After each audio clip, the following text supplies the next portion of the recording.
We started out in like California, and then we went to Nevada. And so when I would walk out the back of my house, and my mother just loved animals. So Yeah. we had, I don't even know if I mentioned this last time, we had camels, Yeah.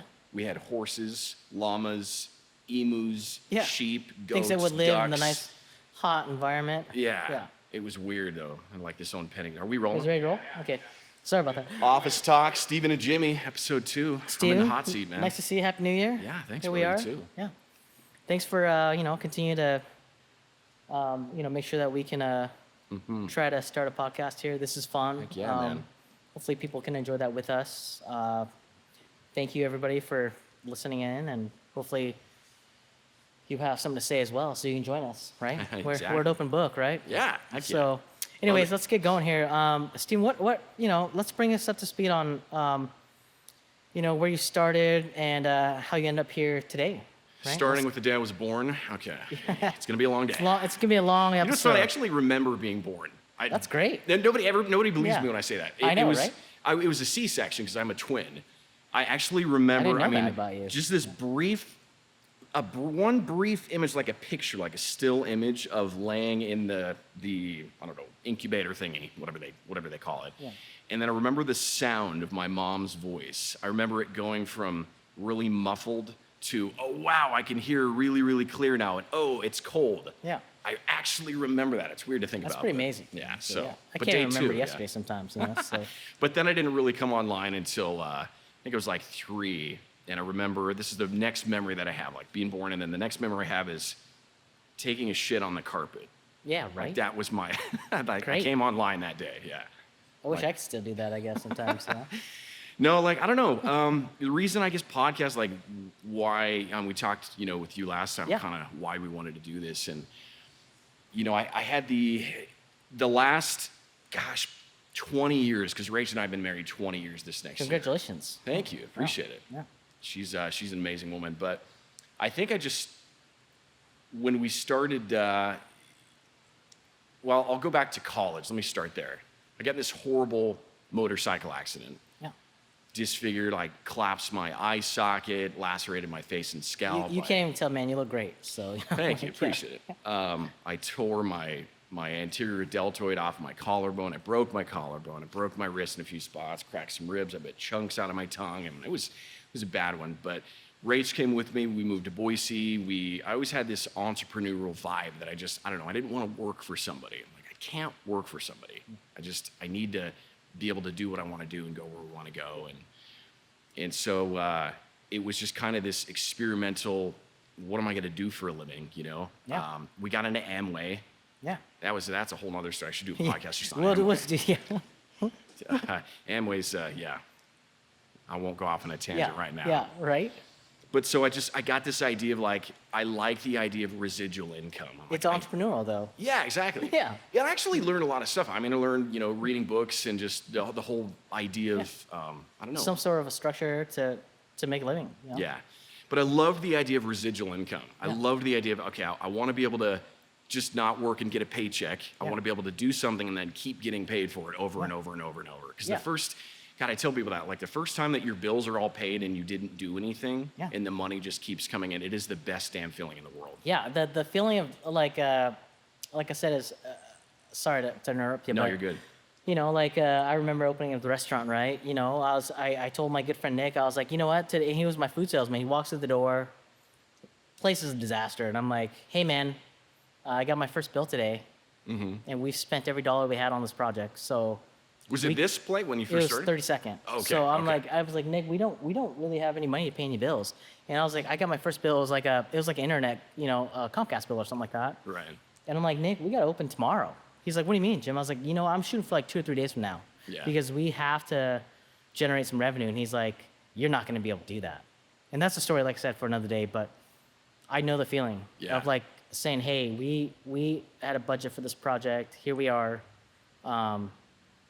And the feeling of saying, hey, let's open the doors and let's try to pay some bills. If knowing what you know now, like the process that you went through, if you could say, okay, I know what I had to go through, all the tough stuff, Yeah. would you go back and do it again? I would do it again, Yeah. over and over again. And nowadays, I think now I would do it again, and I would do it the same damn way.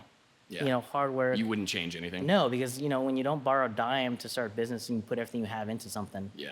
you're taking a chance on yourself. And that That's was the like thing. being an entrepreneur. Right? Yeah, I think what was hard for me, like just becoming self-employed, because I remember that transition going from, okay, I'm changing my mindset of going from working to I'm actually running a business now. And that was kind of remember that point of, okay, all the money I make, am I gonna sink it back into this business knowing that hopefully I'll get to where I want to be down the Yeah. road, or am I wasting my dollars? Am I doing this smart? Yeah. Like, because I remember when we started, like Rach and I, it was after post Amway, you know, had a couple of jobs, Yeah. and so I got into the insurance world. I was like, all right, I'll do insurance. I was the state training coordinator for AFLAC for a real short time, and lost that position. And then I was like, you know what, I'm going to get into the merchant services business. Yeah. I didn't know anything about it. It's brand new. Yeah. And so I got into that, started building customers, started getting, you know, small fractions of a penny off every dollar that would run through their, you know, their point of sale system or their credit card terminals and stuff. And then fast forward, like, gosh, this was 2009. Fast forward to like here, when we moved here. Yeah. I still had all these accounts. Yeah. And I'm working for this guy. And then I think it was December, like 3 weeks before Christmas, I get this letter and a phone call, basically, hey, all the money that you're making, yeah, it's gone now. So, you know, screw you, basically. Yeah. I remember like 3 weeks before Christmas, like, what am I gonna do? I can't buy Christmas presents for my kids. I can't. Am I making the right decision? I've got this gorgeous wife. We're about to go broke. We're $65,000 in credit card debt. Yeah. We just lost the portfolio that we were building. Yeah. She's standing in line at Toys for Tots to get Christmas presents for the kids. That was definitely a low point. Yeah. But then you kind of have to make the decision, like, what am I going to keep doing this? Like, what am I going to do? Should I just go get a job? I remember applying for the military. Before we moved here, I'd applied to be a cop. I thought, well, I'll be a cop. That's you know, get to hold a gun and You look like a cop. I mean, not to sound like but you probably would have been a great police officer, man. a sheriff. Kind of a Well, it's funny civil because servant, we you know. got here and I got a letter literally 7 days after we got here, and it said, we'd like to offer you a position with the Clark County Sheriff's Department. I was like, shit. I'm like, I can't Sheriff move. Steven. Yeah, Sheriff Steven. Sounds great. That's a character. I'm like, I can't relocate the family. I can't drag them all the way back to where we just moved from. we just got here. So I turn it down and I'm like, okay, what the hell am I gonna do? I'm gonna do insurance because I defaulted back to that. I'm like, I'll go back to insurance. I'll get my insurance license again. I'll start trying to find clients. And I didn't even know, what am I gonna sell? Like life insurance? Am I gonna sell like Aflac again? I'm like, just trying to figure out, like, how do I do this? Yeah. And then it was, I forgot too that I had applied with the FBI when we still lived in Vancouver. Yeah. Completely forgot about it. So I get this random email at one point. They're like, hey, we saw your application. We'd like you to start the special agent program. Yeah. And I was like, That sounds great. oh shit? Like, you recognized me, you saw me, you found me. Yeah. Yeah. And so I thought, all right, I'll entertain it. Yeah. I'll just see where it goes. That's probably never gonna happen. Yeah. So I start phase 1 testing, took this exam. I get out of the building and I get an email as I'm walking in my car, and it's like, congratulations, you've passed phase 1 testing. Yeah. I can't talk about the questions that were on there. I think I signed something saying I wouldn't talk about it, but I was like, holy shit, dude, I just passed phase 1 testing with the FBI. Like, dude, this is like in motion. I'm gonna be a special agent. Like, this could actually happen. So they're like, hey, we'd invite you to go take your PFT. And they kind of gave me a list of, hey, you go do this many push-ups, run this fast, blah, blah, blah, blah, blah. So I did that, failed it, didn't pass it. And I told them, I said, hey guys, I didn't pass the PFT yet. I'll get in shape. Like, just give me a couple of weeks.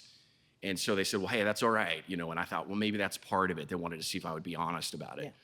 So they invited me up to Seattle to go meet a panel of special agents. And I'm like, I can't relocate the family again. Yeah. I'm like, I can't do this. I'm like, We just got here. so I'm like, babe, I mean, who wouldn't want to be a special agent with the FBI? It sounds cool as hell.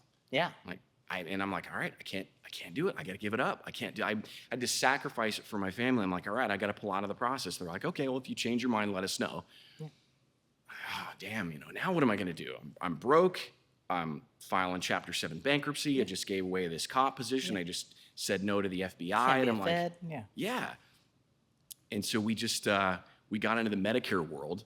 I won't drag you through all that one, but we ended up building our Medicare business, and then I started building this merchant services business on the side. So kind of these two plates I was spinning. Yeah.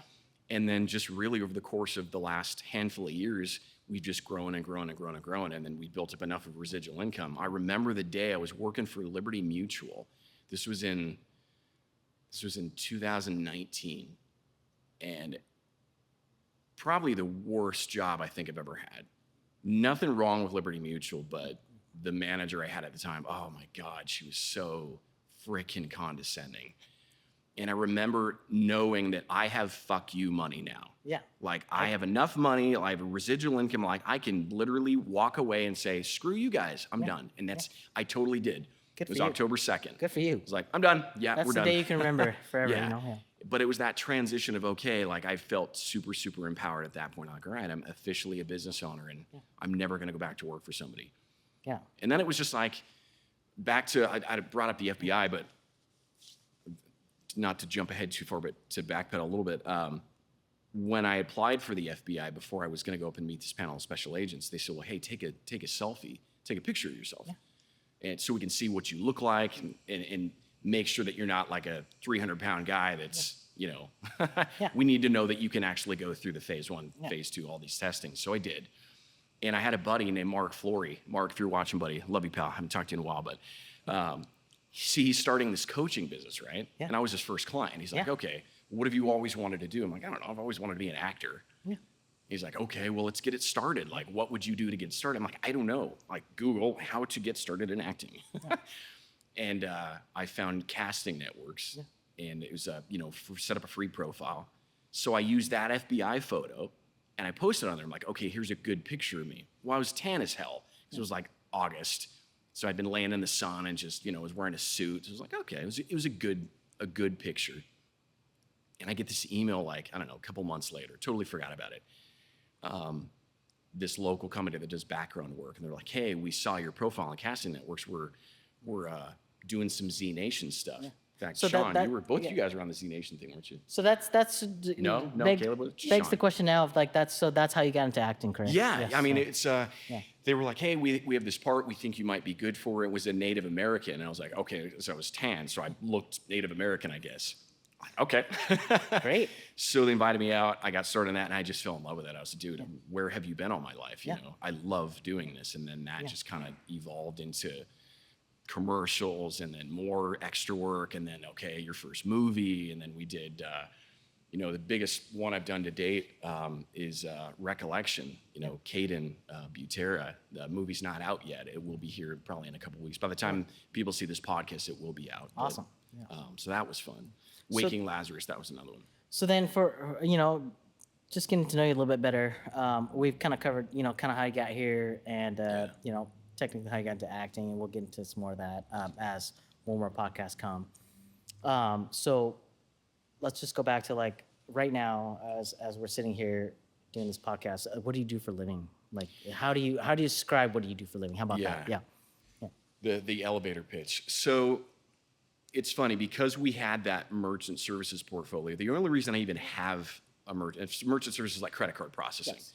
And the only reason I even have it is because when the guy sent me a letter in December back in 2014 and said, hey, we just basically took your whole portfolio and you don't have any money anymore. Yeah. I did it just to get back at him. I was like, you know what? I hate the industry. I'm like, I don't even want to be in the industry, but I'm just going to do it just to piss him off. Yeah. Just because like you took him from me, I'm going to go back and call all my clients and try to take as many of them back as I could. Yeah. And pretty much all of them were like, yeah, dude, we'll keep working with you. Yeah, we're relationship-driven people. Exactly. Thank you. Yeah. And so I started doing that, and of course I got a cease and desist letter, and I was freaked out, like, what is this? Oh God, are they going to take me to jail? And having no idea what it even was. Yeah. But we did it just out of spite, just to, you're good. Just because. And so I had that portfolio, and that was like the first chunk of residual income. And then it was like, okay, I remember going over with my wife to one of her cousins' houses, and I was talking with her husband, and I'm like, so, what are you doing for a living? We're new in the area. And he's like, I'm doing Medicare. I'm like, Medicare? What do you mean Medicare? I'm like, for old people? Yeah.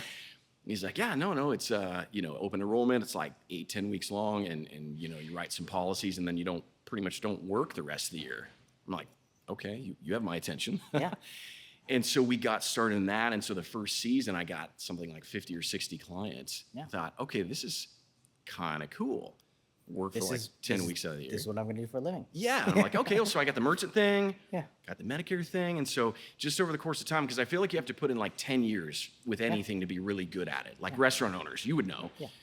Like you have to be here working. You're like 10 years. You get 10 years at anything to get really, really good at what you're doing and become the expert. Yeah. Maybe restaurants are different. I don't know, but Yeah, I don't know. I feel like every day you're still not an expert, but I relish the constantly opportunity to evolving. continue to learn. And like I said, my brother just walked by. We are recording this live. This is a restaurant, so for I've those never who don't actually understand met that, your brother. Yeah, Tim's gonna come by again. We'll introduce him real quick. Awesome. But yeah, it's a great opportunity to and some in the next few podcasts we'll get to a little bit more familiar with that relationship. I've always worked really well with my brother. He's my younger brother. So and he's, one of the things I kind of forgot to mention was I think just because I've got a book out, Yes. Ice Cream is for Winners. Yes. And everybody's like, a lot of people. In fact, I was going to meet with a guy here yesterday. He had to cancel, but he's like, hey, I want to meet with you to figure out how to write a book. I'm like, I didn't know how to write a book. I actually started writing for therapy. Yeah. Because I thought, you know what, I'm married to a beautiful woman, got a couple of kids. We filed Chapter 7 bankruptcy because when I lost that merchant portfolio, I was like, dude, what am I? I have to file Chapter 7. Yeah. No money coming in. Yeah. 65 grand in credit card debt. Not because we were stupid either. It was like, okay, I was using it to buy groceries and stuff. That's all I could do. Yeah. And so I was like, the only way I come out of this is if I write, I got to put my thoughts down on paper. And I'm like, and so it wasn't, I'm going to write about it after the fact. Because I love reading. I love like success books like Robert Kiyosaki, Rich Dad Poor Dad, Think and Grow Rich, whatever. All these different, improvement books. And I thought, well, I'm going to write this as it's happening. Like daily, not daily, but like journal entries. Yeah. So June 14th, 2021 or whatever. The car got repoed today. Yeah. My kid's G.I. Joe was in the back seat and he was asking me, Dad, where's my G.I. Joe? And I was like, oh crap. Yeah. How do I explain this to him? Yeah. So it was like, I have to make it through this. I have to get through this. We have to be successful. We have to find a way. Yeah. And that's what I really wanted to, back to the reason that you and I kind of wanted to start this podcast. I wanted to really empower people. I'm like, okay, if I can do this, if I can get through this, and people can read my story and say, okay, this guy filed Chapter 7. He was on food stamps to feed his family. Yeah. If this guy can do it and we can see what he was thinking, what he was feeling when he was going through this, then maybe they can also. Yeah. What does it take? That's a great point that you bring up. Like I have 4 little kids, and I always tell my wife, the thought here now is once you have a family, the transition of being, because every human being, we're selfish in our own ways. Yeah. That's who we are. Like we want the best for ourselves. We always will. We always, that will never change. Right. And so, like you said, the thought there is that I feel the same way, where you do what you can for your kids and your family. Like and then you want to empower people down the road on how you got here, what you're trying to do, even going forward, how many changes you can make, even today. So that's a great story, Stephen. I love that about us getting to know each other. Right? We continue to discuss that we don't even know each other. This podcast gives us a chance to absolutely get to know each other. Well, like for you, I mean, you have 4 kids. I have 2. We stopped at 2. Yeah. Do you feel like there's a certain point, maybe money-wise, that, okay, because I remember thinking, because we do pretty well now. Yeah. But I remember thinking, oh man, if I get to this point, that's all I'm ever going to need. I can't imagine having more than $10,000 a month. Like, man, at 10 grand a month, and then I'm good. I can buy everything I want. And then you get to that point, you're like, oh, well, maybe 15 grand, maybe 20 grand a month. Then when I get to 20 grand a month, then I'm good. So like, do you feel like there's a point where, was there a tipping point where once you got to this level that your life didn't really get any better? Yeah, I don't know. I think. Do you see what I'm saying? Yeah, for me, the thought there has always been, growing up the way I did, which I thought, I know now, I don't think, but I had a great childhood. I mean, I have 3 siblings. There's 4 of us. My parents didn't really speak a word English. They worked multiple jobs just to make sure that they could provide for themselves and for us. And so for me, I'm so grateful that, one, we are grateful to have 4 kids. I think the difference is when you have 4 versus 2, you're just really outnumbered, you know. And so that Zone being defense yes, as opposed that to being said, one-on-one. it's just kind of like organized chaos throughout the day, and my job is to learn how to be a better dad, a better partner, a better husband, and at the same time, learn how to provide enough so that we don't have to struggle. Right. And it's not to say that we don't struggle, Stephen. Like I don't think you can make enough money ever in what I do for a living to say, hey, we're well off, or Right. we're saving for this or for that. And a lot of people don't understand that. It's like saving is one thing. Just the day-to-day grind of knowing that, like, you got a meal plan, or you have to try to eat better or be healthier, or show your kids that, like hard work does mean something. Yeah. That to us, to me, means more than anything. So, like you said, as we kind of transition in this podcast and our conversation today, yeah, for me, that's my thought, is that you don't ever get to a point where you feel like you're making enough. Like, I don't need any more money. Yeah. I'm good. I have enough. Yeah. Is Yeah, it, because it's always it's always just a grind. Like, I mean, because 3 years from now you're gonna need a new car. Right. Like as the kids get older, like you're getting there now, where your kids, it's going to be the college. expenses Yeah. Oh become God, their much presents. greater. Yeah. Yeah. There's so much more. Yeah. I remember it was so nice going Yeah. to Toys R Us when they were, 2 and like buy them a kazoo and they were Yeah. happy. Yeah. I mean, think about that now. Even this year alone, you have to understand that, like, as your kids get older and the understanding of Christmas, you can explain to them as, for us and our family, it's always, do the best you can, be Yeah. giving, be thankful, give to others if you can. Yeah. And, and that being said, it's not like you have to be rich to give to other people. I mean, you can be really broke and still be giving and accepting and kind. I mean, Yeah. that's, I told my daughter, that's a good example, is she's 8. And so, she's a true believer, which is amazing. I want her to be a true believer forever, and every kid for that matter, and any person for that matter. But she's starting to understand the fact that, like, she asked me, why my mom didn't have so many piles of presents, or 1 or 2 presents even, Yeah. like, and I explained to her that, she just wants us to be with her. That's what she is She's asking quality for. time. That's Yes. kind of her love language. Be and- with your loved ones. Yeah. Be with your kids, be with your grandkids, be. See, that's why, Yeah. not to cut off your thought, Yeah. but that's why I have this pyramid. I don't remember if I heard it somewhere. I don't know. It's always stuck with me. It's like I thought of money-wise, like there's 5 levels. There's broke, which is you're in debt and Yeah. you've got nothing. Yeah. There's be broke at a higher level. Yeah. Then there's scarcity, which is like $1 to $2 grand a month. Yeah. Then Yeah. there's financial independence, or what we talked about was, okay, it's $5 to $6 grand a month above and beyond Yeah. your expenses. Yeah. Then there's prosperity, which was like 10 to 12 grand a month above and beyond what you need. Yeah.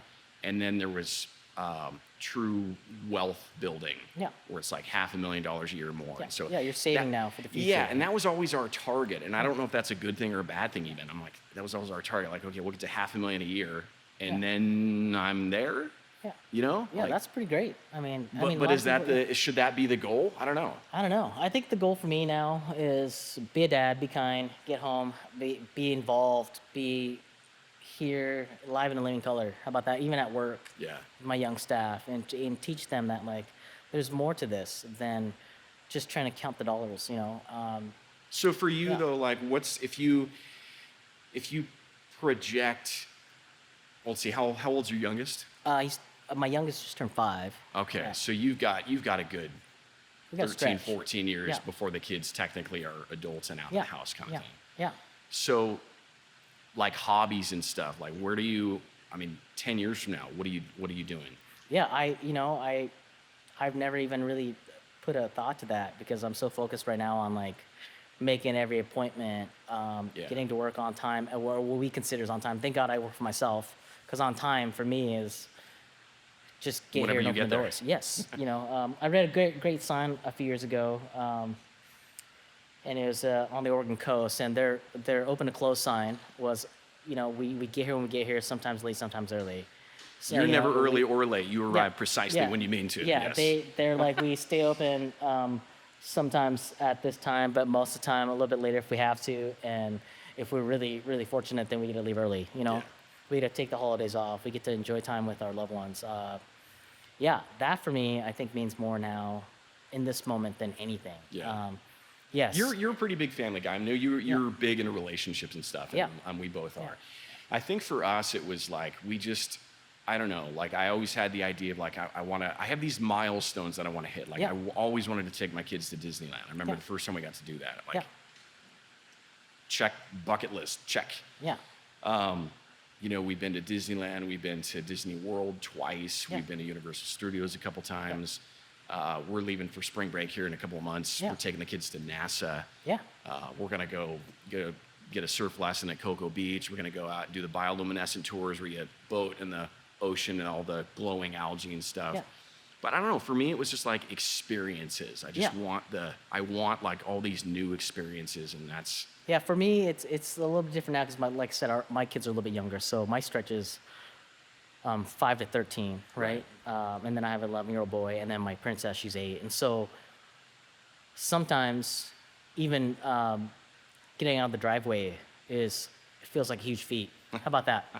And it doesn't matter where we're going. right. Could be like going to the grocery store or going to a movie or going to somebody's home or just taking a trip here or taking a trip there or driving, 5 to 8 hours away. It's just the experience of the fact that we can do it. Right. Let's get out of the driveway. Let's do that. And then let's make it, 10 miles down the road. And everybody didn't forget too much, so we have to turn around. I think, Right. let's go to the lake knowing that, like, we don't have to turn around or we don't need anything that we have to, it's a dire need, But is there anything that you have like, with for people that are listening that don't have kids or that do have kids, is there anything that you're like, I've always wanted to do this, and I'm self-employed and I'm building a company so that I can do this? I think At some point in your life. in the beginning, yes, and now more than ever, from my understanding of myself and what keeps me motivated every day is I'm kind of doing exactly what I want to do, Right. which is, lead and teach and be a dad and learn, and every day. That's an everyday thing. So coming to work every day for me is a great experience. I know that the routine stuff is second nature. Whether it's making pizza dough or making pizzas, Right. we're talking to customers, or like today's Friday, so like deliveries keep coming in and out of here. Those are all routine, and I think still you get to learn every day from your staff, from the customers, how you can improve yourself and your business. I try to do a good job of making sure that I greet everybody every day, and I teach my staff that. And whether it's when they walk through the doors or whether they're leaving or whether I'm leaving for the Right. day. And like yesterday when you guys came here, I was on my way out the door, and I've learned that when I'm done with work, it's a lot easier now than it's ever been for me to say, hey, I'm going home. Mm-hmm. I'm not sitting around, and I do appreciate everybody here. I appreciate the staff and the customers, but it's second nature now to just get in my car and go home. As to where Right. before, in the beginning, it was a little bit harder to do that. I would spend a lot more time going table to table, thanking everybody, talk to my Why? staff. Did you feel like, Yeah. was there a worry, like, okay, I need to make sure I say bye to everybody and make sure they're doing good before I leave? Because, was there a, No, I think my thought now is, and as you walk through the doors here, it's such a small establishment that the reason why we're here is because we're in a neighborhood. We entrench ourselves into part of a neighborhood, and we want to know everybody and their dogs, their kids, their hobbies, their struggles. I mean, and that's what we're here for. Yeah. Like we're kind of like an old dive bar or a neighborhood tavern. The places that are going by the wayside that you don't get to see anymore. Right? Yeah. You really get to know, and that is a great transition into like how we ended up here in Liberty Lake. Is that was the reason. It was because you get to be part of a neighborhood, growing neighborhood, from the moment that we open the doors to kind of how you look across the street now. I mean, you can. I freaking The love this town. neighborhood is closing the gaps. Yeah. People So- that don't know this, what's up, guy? Hi, Sean. Welcome to work today. Welcome to our podcast again. Need a shot, brother. Yeah. For people that don't know Liberty Lake, I think one of the things that I loved when I was here, because I remember coming here and like scoping it out. Because when we moved, I wanted to get my wife closer to her family because her mom lives up in Sandpoint, Yes. sister lives up there, and I'm like, all right, I don't want to get so close where, you know, they're coming over every day. Yeah. Like, we'll do Washington because we were on food stamps and we're, you know, needed the health insurance and stuff. So we landed Yeah. at Liberty Lake. And I remember the first time I saw a golf cart at Yeah. Safeway, I was like, what? Like, Yeah. Golf somebody cart drove a neighborhood. golf Yeah. cart? And then you start seeing them like in the summertime, they're everywhere. I'm like, Yeah. dude, this is a golf cart town. It's awesome. Yeah. That was one of the key things. Like, dude, I want to live here and get a golf cart. Yeah.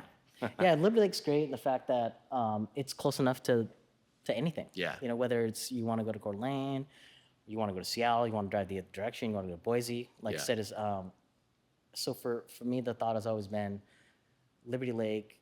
When we opened here, it was a great thought of the fact that we could entrench ourselves into a neighborhood. We're off the beaten path. Right. You know, like there's a lot of other great establishments that are a little bit closer to the freeway. And it was an opportunity to say, hey, here we are, off the beaten path. Yes, we're right outside of a major department store on one of the two of the busier east and west streets that gets you from, you know, across either the state of Washington into Idaho or into a small neighborhood. But the thought has always been that, you know, you watch the growth of Liberty Lake, and you never think when you move somewhere or open a business anywhere that that's what you're going to get. Right. You know, your hope is that for me, it's always been, you're not counting rooftops, because when we originally moved here, there weren't very many rooftops. And Right. so as you kind of watch the gaps close, Yep. and you build this great community sense of a place where people can come feel comfortable, where people, you know, like we've had a lot Well, of like you were great- saying before, yeah, before customers all in. these apartments and everything behind us, none of that was there. It was Yeah. all gone. Yeah. Yeah, you have to think like even the gaps as they continue to close, we have this great opportunity to be absolutely part of a community. Mm-hmm. Yeah, and I believe in that. I teach my kids that, like in the neighborhood I live in, we want to be part of this community. We want to do everything we can for our community. And so I always tell people that I'm grateful enough to be part of two communities, right? Because technically I live here Yeah. in Liberty Lake. And a lot of people know this about me, but I've probably never been more than 300 feet, you know, on a regular day. I'm not going any further into Idaho. I'm Yeah. not, you know. This is as far as you're going to see me from my home. Yeah. For a lot of that. I mean, other than taking trips or going, you know, to do something fun with my kids or my wife, this is my daily grind, you know. Yeah. Yeah, I get my 20 to 30 minutes every day to wind down before I go home and to get myself ready for work mentally, personally. Yeah. And that's much needed. And same with you, right? You get, you know, a lot of time in your car. I think for me, I spend a lot of time in my car just relaxing and getting myself to the next task, you know. So I am jealous in a certain sense Yeah. of the routine that you have. I'll explain, because I mean, this sounds crazy when I say it, but I get bored because we have residual income. Like, it really does get kind of boring when you don't have a lot to do. yeah, Like, you know, and that's what I was joking before, you know, this week has been different voices in the Starbucks drive-through. yeah, I'm like, okay, what am I going to do today? I don't know. I'm going to do Arnold when I go to the drive. I'm like, that's where my head's going. 'Cause Yeah. I'm, you know, and everybody says, oh, they'd love to have like all this money and do whatever they want. It's like, well, okay, you know, I would go and live on the beach. They're like, nah, no, you won't. You'll go there for maybe 2 or 3 days and then drink a couple of margaritas and then have a hangover and be done. But you can't do that forever. yeah. It's kind of like the thought of being on vacation. You're on vacation, right? So Yeah. everything just seems so great. Like, and then it doesn't matter how many days you're on vacation for, reality hits when you're hitting Sunset Hill coming home from the airport and you're like, oh, well, I really miss being home. Right. You know, I'm a homebody. My kids are homebodies. My wife's a homebody. We have a routine. It's great. And So is like I this said- it for you, like Liberty Lake? Like when you're old enough or your kids want to take over, is it like the end game, the end plan? I don't think so, and I say that in a way that I feel like, as an entrepreneur, Right. you know, you really don't get a sense of this is what I'm going to do forever. Mm-hmm. You don't. You know that this is what you're doing now, Right. and if it makes sense. And for me, it's always been, I'm a family-driven guy, so if this job ever comes between my family, whether it's my wife, my kids, or my brother, or my mom, or any of my family, or my staff, and we have to make a drastic change, we know, because we're entrepreneurs and we've done this over and over again, you know, that we can do something else. Yeah. And so like I said, the end game is not to be here forever. And that being said, it's the fact that you have to really consider generational restaurants and businesses are few and far between. You know, in my mind, it used to be you want to inherit your dad's business, your mom's business, your grandpa's business, your family business, or you want to teach your kids how to do exactly what you're doing because someday Well, you you kind can of had pass to. that You on. rewind. Yeah. I know I don't want to go too far back, but a couple hundred years is like, if your dad was a blacksmith and You're a his black- dad was a yeah. blacksmith, and that's what you're gonna do. Yeah, I think it's funny because my 11-year-old told his teacher last year during conference, or I think the year before that, you know, the famous saying was, he said that, you know, why do I need to learn so much at school when I'm just gonna make pizza and drink beer all day? And I was like, I think I had to correct him in the fact that, you know, because he sees me, I come to a bar and a Right. restaurant, I make pizza, and that's great, and he loves coming here when he can. And I'm like, I thought about that, and I had to correct him. I'm like, you know what? What Like, did you tell him? I was like, you know, your dad doesn't drink beer all day, one, you know, like, because that would be a great job. Don't get me wrong. But, and I told him too, you know, if you really absolutely want to do this, I would love to have you here as much as I could. Yeah. And then someday you can do whatever you want to do at this place. But I told him the honest truth is, and what we do here at Brothers Office is we're empowering these young individuals that are here now, because Right.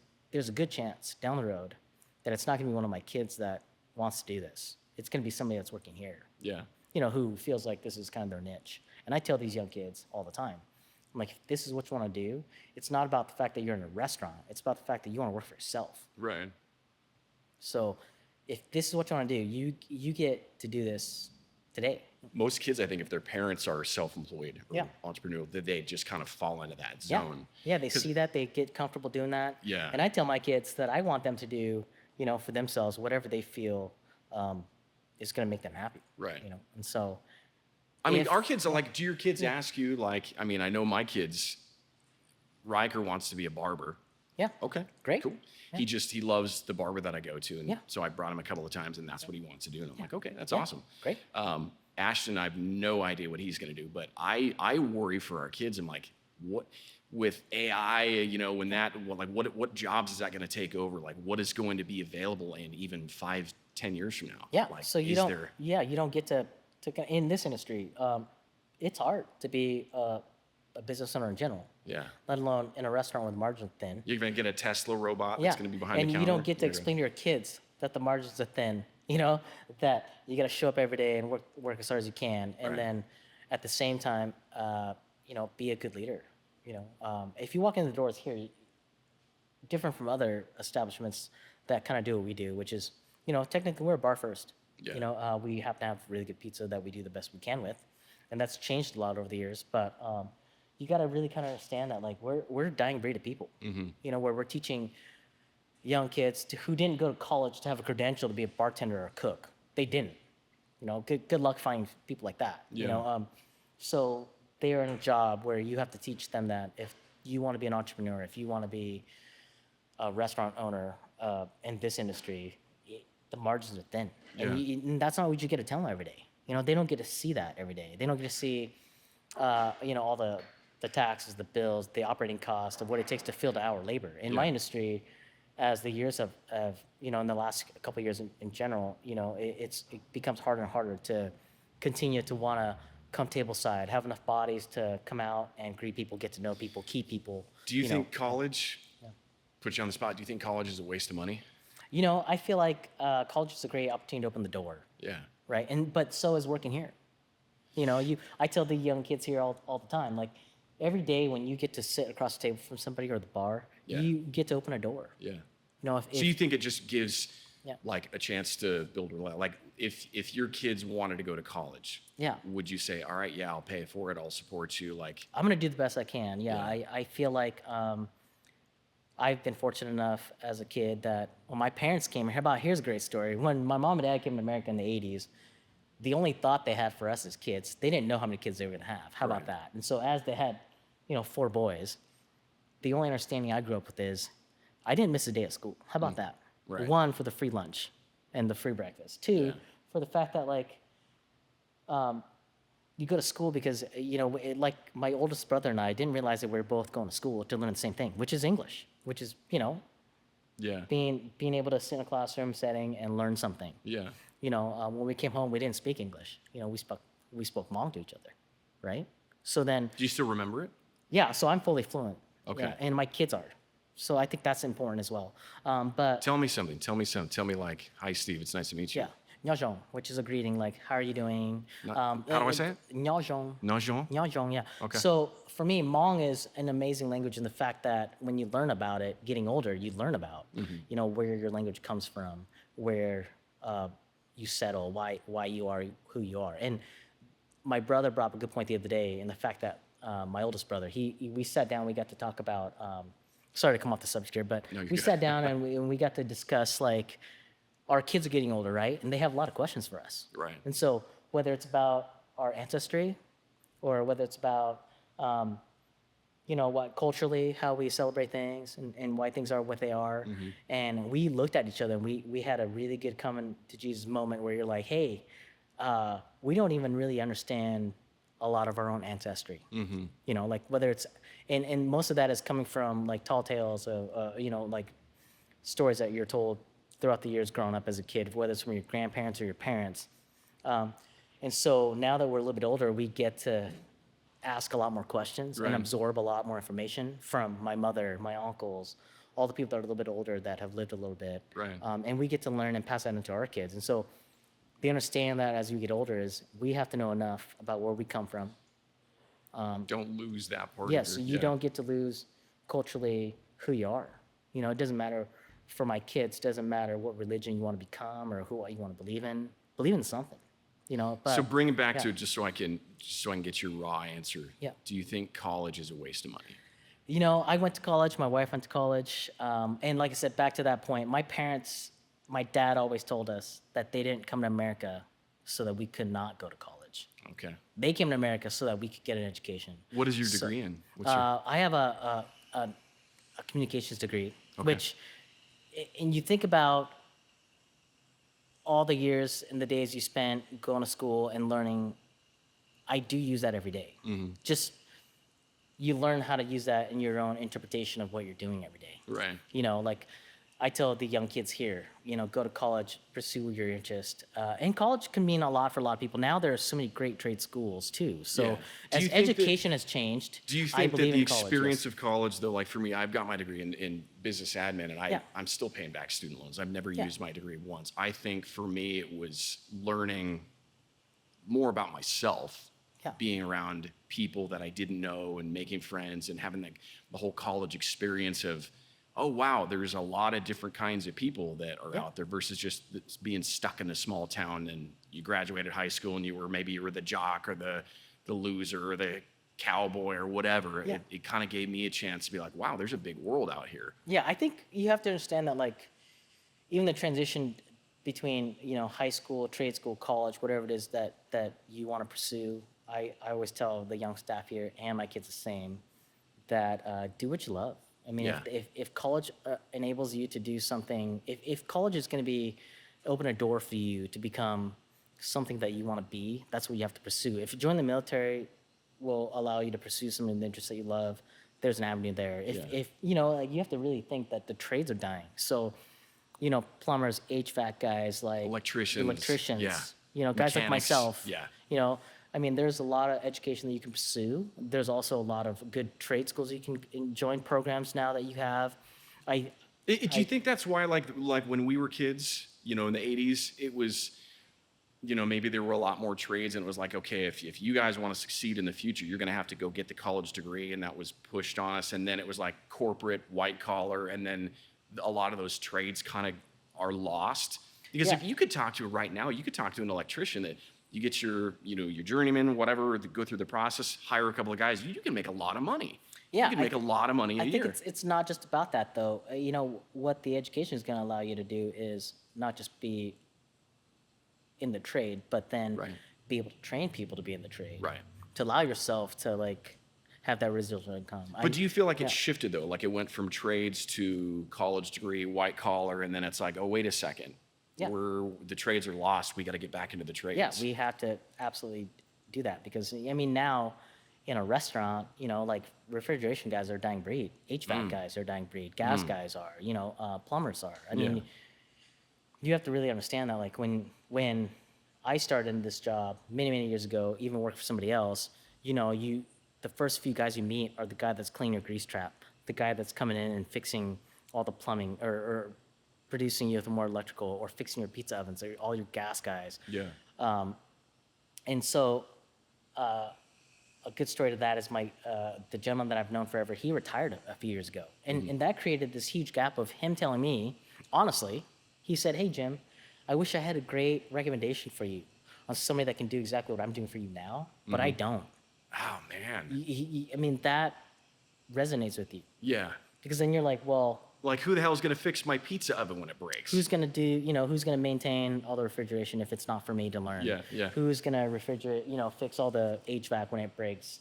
Who's going to, so that to me is a huge sense of understanding of I tell my kids all the time, like, do what you love, be passionate about what you do, because there will always be something for you to be a part of, and, it's a great learning tool for me as well. And the fact that now we get to teach ourselves how to do a lot of the stuff ourselves. Yeah. You gotta learn how to do simple plumbing and fix Jump on electrical items. YouTube and pull the video. Yeah, well, pretty now much you anything, also have yeah. now you can fix or make a drink as a bartender using an app. Yeah. When I learned how to bartend, if somebody wasn't going to show you, you couldn't make a martini to save your life. Yeah. Because you didn't know what that was. Now you Sean, can you're gonna have to make your yeah. that drink that you made, or ribbon cutting. What is it? Come on, Sean. How What's are you in doing? That's the really good. We call it the coffee drink, but it wasn't the coffee drink. The goats? The goats. The goats. I don't have cream yet. Oh, okay. Yeah. Yeah. Yeah. No, it's good. We love Sean. We Yeah. love Sean. Yeah, Sean's, and Sean's a good example of that. Like, he came up to a restaurant, so, in a different manner than I did. I was employed in a restaurant. He came up to the restaurant based on his background, his uncle, his dad, and I'm fortunate to have him here and learning a different side of a restaurant, Yeah. like where someday down the road, whether he chooses to own a restaurant or own a business on his own, he's going to be really good at that. Because the moment he walked through the doors here, there's not a lot of training to be had. He knows exactly what he's doing, and so you have to appreciate the fact that you have all these young kids willing to share their lived experiences with you. Right. Whether it's coming up through a restaurant or we have a couple kids here now that are moving on, and I'd love to see that Yeah. in this industry. And in your industry, is it the same? It was Cam. He went to Hawaii. I mean, he worked here for Yeah. a while. Yeah, and Cam's a Coeur d'Alene kid, went to Hawaii, and I didn't get the opportunity to know Cam as well as I do a lot of the other kids that I have here now. What up, man? Hi, Darren. How are you? Good morning. Yeah, but he's he's right where he needs to be. Yeah. If you know Cam, that's what he wants to do, and that's where he's at. And so same with a lot of the young kids here. We have a young gentleman here. He's going to be leaving in July, right? And I've had him since he was, 17 years old. So you have to think, being here with me for the Is last. Keto? Who is it? It's Devin. Devin's gonna be leaving. Oh, man. Yeah, in July. And so, the thought there is, when you've had somebody, a lot of these young men and women here, you have them for a small window of time, Yeah. and they're gonna move on to do great things in life. And my job now is to just make sure that while they're here with me, they get to learn something, Yeah. whether it's in this industry or not. I want to pass on the fact that I lead in a certain way. Yeah. Whether you love or hate it or not, you've been here with me. So there's something that you got to like about that. You're giving him such a good foundation, like a good, I don't even know how to describe it, but something that they can hold on to in a sense. In that sense, it's in the way that I lead. There are a lot of other ways that down the road they'll learn that if they work for somebody else or themselves, they get to lead the way they want. Yeah. They get to work for somebody else and witness that there could be way better ways of leading that they just haven't learned yet. Right. And so they get the small window of working with me, and we get to learn the way I lead, by kindness, hard work, inclusion. Well, that's why we're Yeah. perfect for this Yeah. this whole podcast, man. I mean, I think there's going to be a lot of people that come on. I know you got your list of guys. Yeah. I've got my list of people that Yeah. will probably alternate if there's some shows Yeah. that you can't make it and it's just me Yeah. or vice versa. Yeah, we get to host together, and it's great that, like I said, I've learned a lot about you today, that I haven't even, you've been coming here for years. Steven and I know you from sitting across the From bar from TV. me.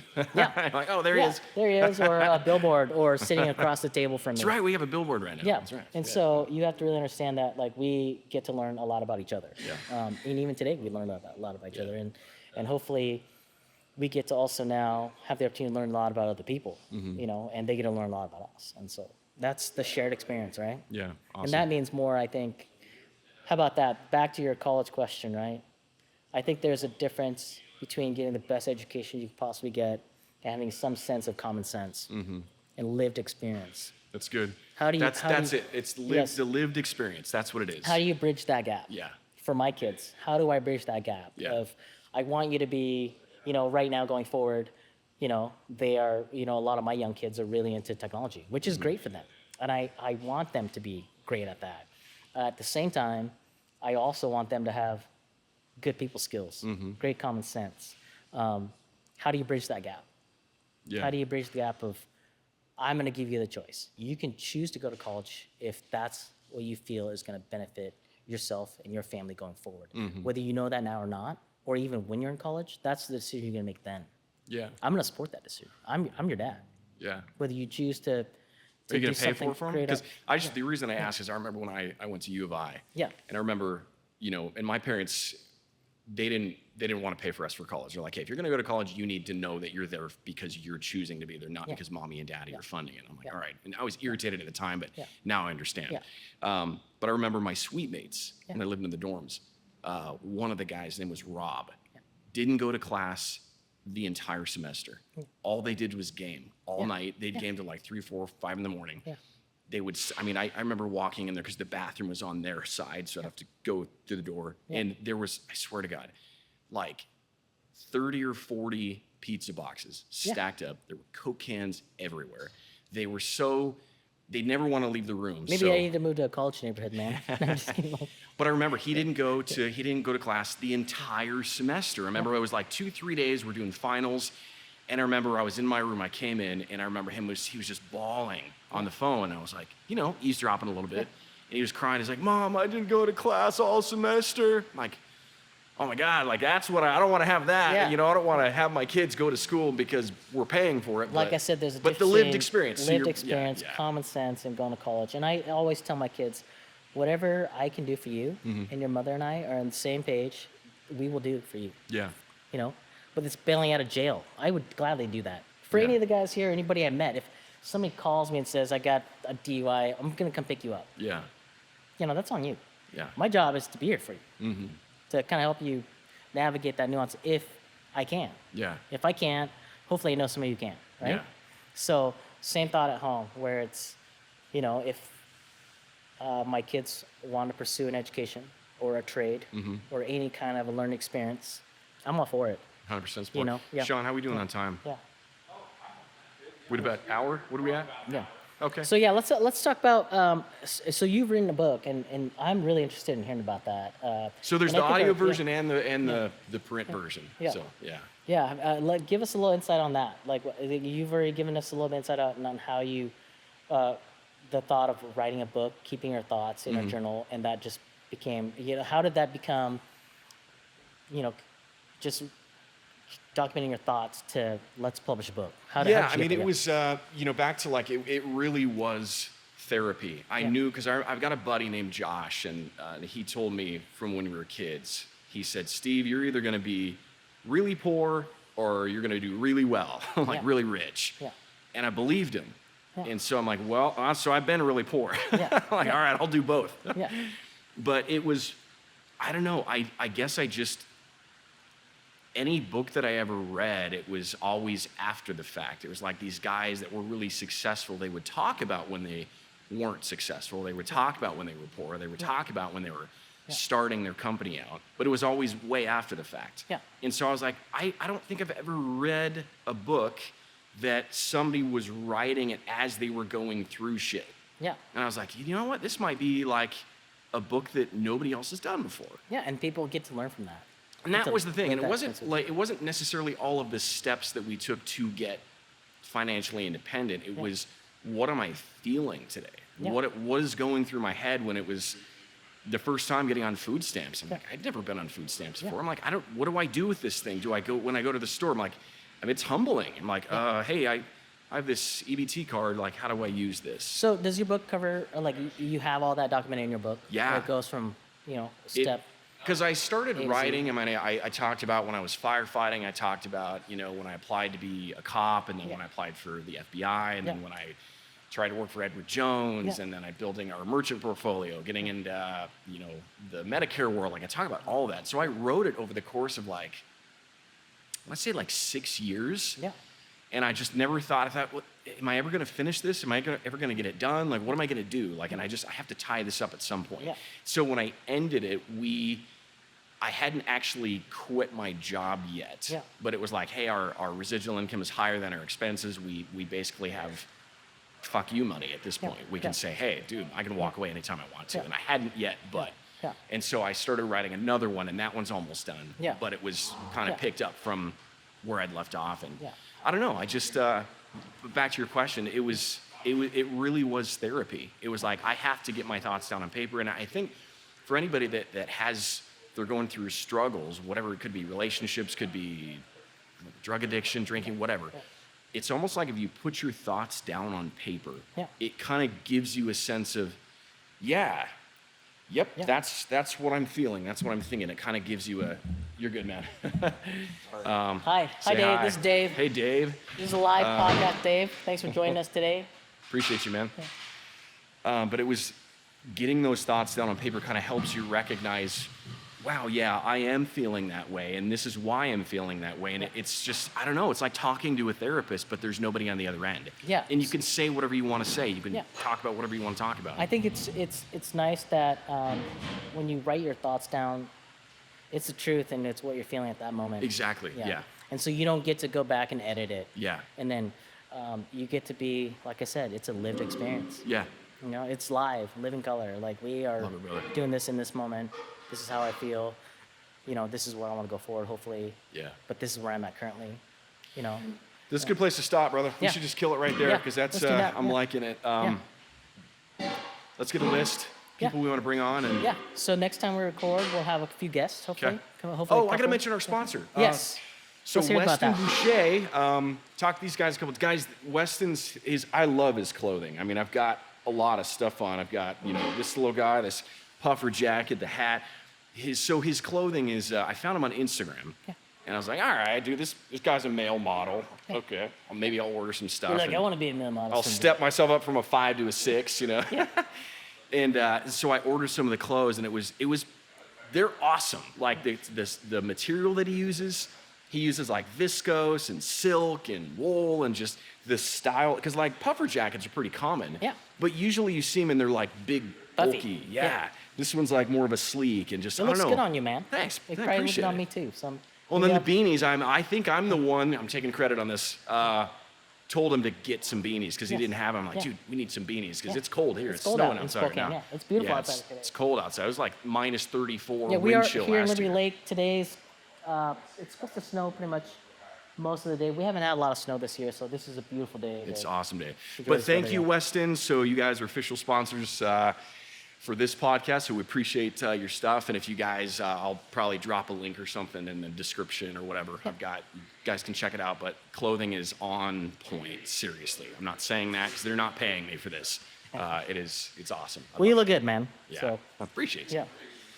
All right. Yeah. Cheers. Till next time. Till next time. Yeah. Thank you so much. Yeah. Yeah. All right, guys.